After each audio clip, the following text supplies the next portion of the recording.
Well, guys, did you hear about the pot? Not the pot you put vegetables in, you boil it up, and you have a nice little vegetable medley. We're talking about marijuana here.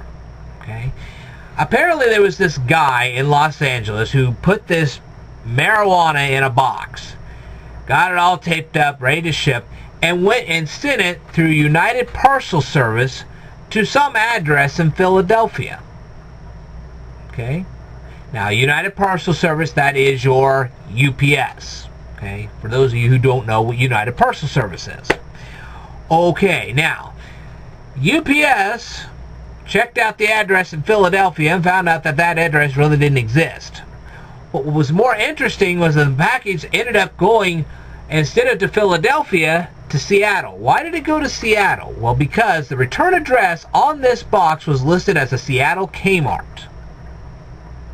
Now, here's a few things that would have raised a few flags with me if I'd have received that box.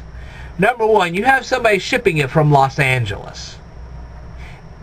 If I was looking at the return address and saw Seattle, I would immediately look up the Seattle address. Boom. Then I'd be asking the guy, okay, here you are, Mr. So-and-so from Los Angeles. Okay, do you work for Kmart? And if not, why are you listing a Seattle Kmart as the return address? Ting tong.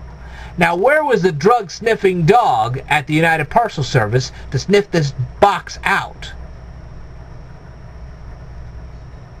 I'd like to know that.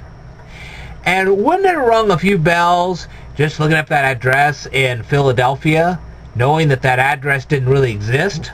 Wouldn't that have rung a few bells? Why are you trying to ship it to a Philadelphia address that doesn't really exist?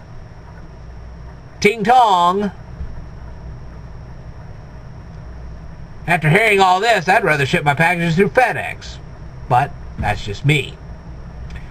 So, a note to UPS. Get yourself some drug-sniffing dogs and get yourself into cyberspace and start checking out these addresses.